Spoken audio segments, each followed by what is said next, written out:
हरे कृष्णा, राधे राधे। नमस्कार दोस्तों, आज के इस वीडियो में हम सुनेंगे कार्तिक मास महात्म्य की 5वें अध्याय का पाठ। जो व्यक्ति इस पाठ को श्रवण करता है, जगत के पालनहार सदैव उसकी रक्षा करते हैं। संपूर्ण मनोरथों को पूर्ण करने की यह कथा है। जघन्य से जघन्य पाप नष्ट हो जाते हैं और पुण्य फल की प्राप्ति होती है। आइए श्रवण करते हैं कार्तिक मास महात्म्य के 5वें अध्याय का पाठ। बोलो भगवान श्री हरि की जय, स्वामी नारायण की जय, मैया लक्ष्मी की जय। राजा पृथु आगे नारद मुनि से कहते हैं, हे नारद श्रेष्ठ, आपने कार्तिक मास में स्नान के फल के विषय में बतलाया। कृपा कर अब अन्य मास में विधि पूर्वक स्नान करने की विधि भी बतलाइए।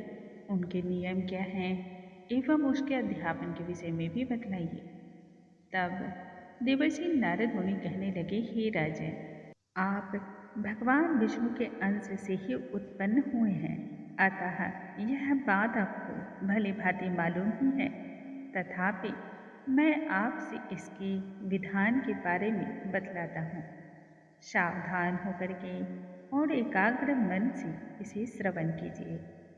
अश्विन मास के शुक्ल पक्ष एकादशी से शुद्ध होकर के मनुष्य को कार्तिक मास का व्रत आरंभ करना चाहिए।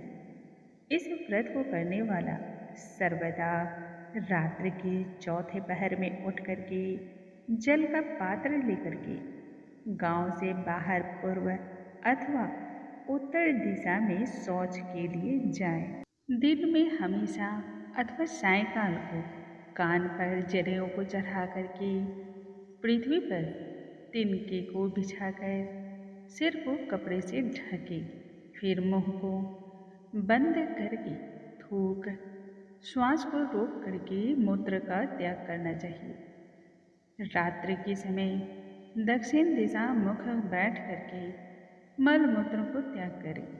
लिंग को पकड़ करके उठें तथा मृतिका और जल से सावधानी पूर्वक धो करके दुर्गंध को नष्ट करना चाहिए। यह शौच की क्रिया पूर्ण होती है। एक बार लिंग में, 3 बार हाथ में, फिर सिर अथा हाथ में 2-2 बार, 5 बार गुदा में और 10 बार बाएं हाथ में, दोनों हाथों में फिर 7 बार मिट्टी को लगा करके अच्छी तरह जल से इसे धोएं। यह शौच विधि गृहस्थ आश्रम की जीने वाले मनुष्यों के लिए कही गई है। ब्रह्मचारियों को दूनी, वानप्रस्थ आश्रम को जीने वाले व्यक्ति को तिगुनी और संन्यास आश्रम को जीने वाले भक्तों को चौगुनी अधिक शुद्धि करनी चाहिए। जो शुद्धि की विधि दिन में कही गई है, उससे आधी की शुद्धि रात में होनी चाहिए। इससे भी औंधी आतुर और इससे भी आधी विधि यात्रा के दौरान करनी चाहिए। शौच कर्म से रहित मनुष्य की समस्त क्रियाएं निष्फल होती हैं। इसके पश्चात मनुष्य को मुख की शुद्धि करनी चाहिए। जो मनुष्य मुख की शुद्धि नहीं करता, उसे किसी भी मंत्र का फल नहीं प्राप्त होता। अतः दांत और जीभ को पूर्ण रूप से शुद्ध करें। उस समय आप इस प्रकार से प्रार्थना करें, हे वनस्पते, आप मुझे आयु, कीर्ति, तेज, प्रज्ञा, पशु, संपत्ति, महाज्ञान, बुद्धि और विद्या प्रदान करो। यह कहते हुए दातुन को तोड़ना चाहिए। दातुन 12 अंगुल के लें और दूध वाले वृक्षों से दातुन नहीं लेने चाहिए। इसी प्रकार कपास, कांटेदार वृक्ष तथा जले हुए वृक्ष से दातुन निषेध है। जिससे बहुत ही अच्छी सुगंधा आती हो, जिसकी टहनियाँ कोमल हो, ऐसे वृक्ष से ही दातुन लेनी चाहिए। प्रतिपदा, अमावस्या, नवमी, छठी, रविवार, चंद्र तथा सूर्य ग्रहण में दातुन नहीं करनी चाहिए। भली भांति स्नान करने के बाद पुष्पमाला, चंदन और पान इत्यादि से पूजा की सामग्री को लेकर प्रसन्न होकर के पूर्ण भक्ति से शिवालय में जाकर सभी देवी देवताओं की पूजा और आराधना करनी चाहिए।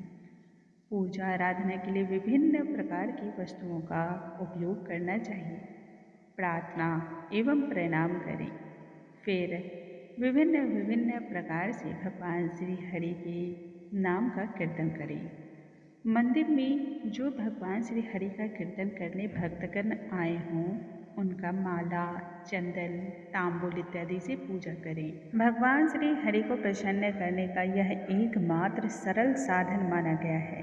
नारद जी राजा पृथु से कहने लगे, हे राजन, एक बार मैंने भगवान से पूछा कि हे प्रभु, आप सबसे अधिक कहाँ निवास करते हैं।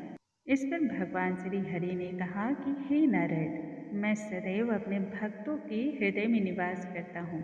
जो भक्त मेरा कीर्तन करते हैं मैं उस स्थान पर सदैव रहता हूँ। जो मनुष्य चंदन, पुष्पमाला इत्यादि से मेरी पूजा करते हैं उनसे मेरी ऐसी प्रीति होती है कि जैसे कि मेरी पूजा से भी प्राप्त नहीं होती। नारद जी ने फिर कहा कि शिरीष, धतूरा, गिरजा, चमेली, केसर, कंदार और कटहल के फूलों व चावलों से भगवान श्री हरि की पूजा नहीं करनी चाहिए।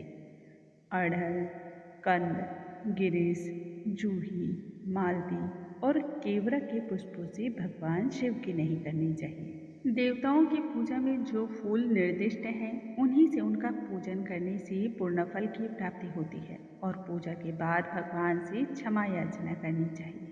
हे सुरेश्वर, हे देव, ना मैं मंत्र जानता हूँ, ना मैं विधि और क्रिया, मैं तो भक्ति से भी हीन हूँ।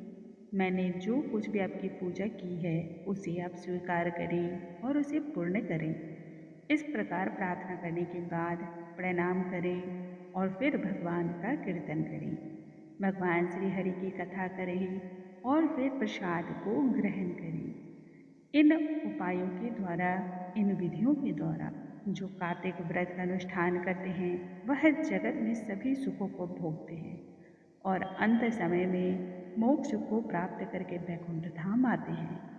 बोलो भगवान श्री हरि की जय, स्वामी नारायण की जय। दोस्तों, आज के इस वीडियो में हमने सुना कार्तिक मास महात्म्य के 5वें अध्याय का पाठ, जो कि सुख संपत्ति देने वाला है, विघ्न और विनाश को हरने वाला है।